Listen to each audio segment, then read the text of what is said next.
harus steril. Artinya kamu boleh pakai handscoon steril, artinya kamu buka dulu pakai handscoon biasa, terus ganti pakai handphone steril, atau kamu pakai set lukanya yang steril, ininya boleh nggak steril si tangannya, tapi nggak boleh langsung ngacak ya megangnya.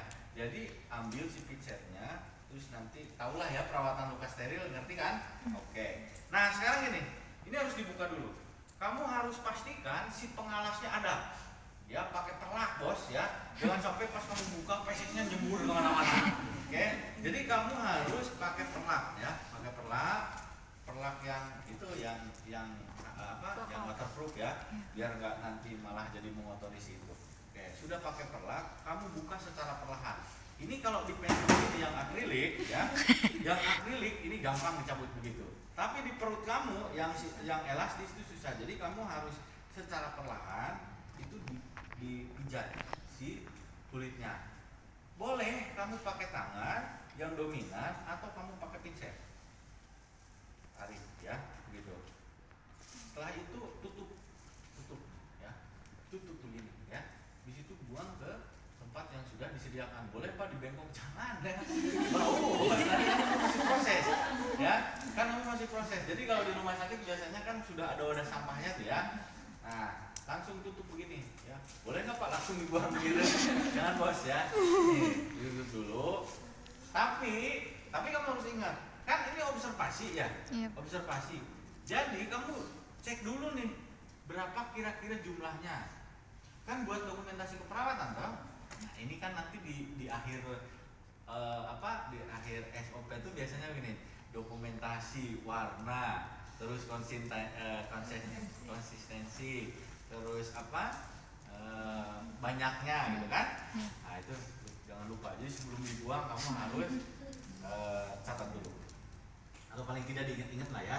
Nah setelah dibuang apa yang dilakukan? Nah, Dibersih.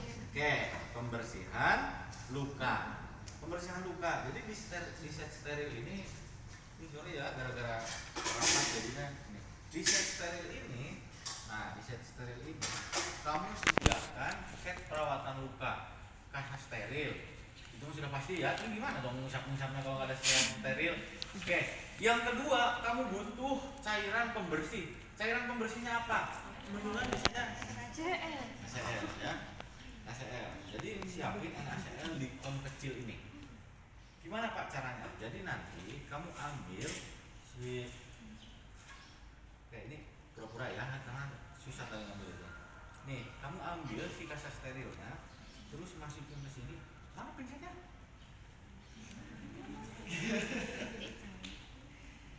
Mustahil loh ketemu pinset ya. Nih, tahu kan perawatan luka?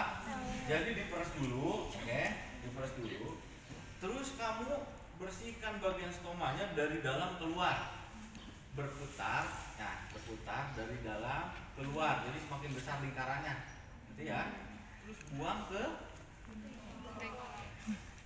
ambil lagi pakai yang masih steril, ambil lagi, diperes lagi, perawatan luka. Paham ya? Jangan nanti paham-paham enggak loh, ini bahaya nih.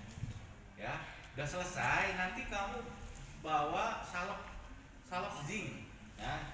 Buat apa? Buat proses penyembuhan si stomaknya dan kelembabanya. Oke. Nanti setelah selesai, kan kamu harus menyiapkan plastik baru, ya nggak? Kan ini udah dibuang nih, ada plastik baru. Kamu ambil lagi kaca steril, tutup si stomaknya. Si stomaknya ditutup dulu, ya. Pakai kaca steril. Fungsinya buat apa? Supaya nggak keluar dan nggak ada yang masuk ya. Tiba-tiba ada lalat masuk gitu ya. Atau misalnya ada yang tiba-tiba keluar nyembur gitu ya. Jadi kamu harus pastikan dulu nih, ini ditutup. Tutup dulu, ini pura-puranya ini ya. Ini nanti kalau di-upload di YouTube jangan, ini bahaya nih ya. Bisa ini pura-puranya kaca steril. Tutup dulu nih. Ini tutup. Yes, ditutup ya. Baru kamu sesuaikan dengan kantong yang baru ya, tadi sama ya. Si kantong yang baru ini dicek lubangnya sama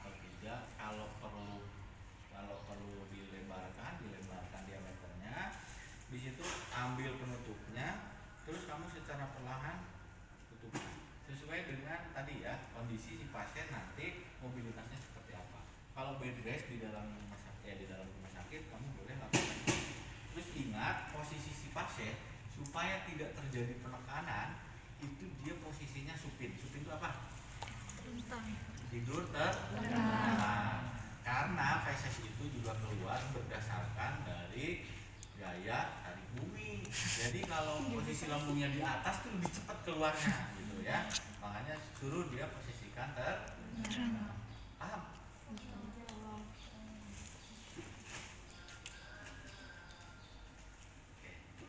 Itu yang kolonostomi. Sekarang Pak, pertanyaannya, saya kan menjanjikan praktek NGT nih. NGT itu apa sih? Nasogastritum. Pak. Ini yang udah praktek Selang makan. Hei.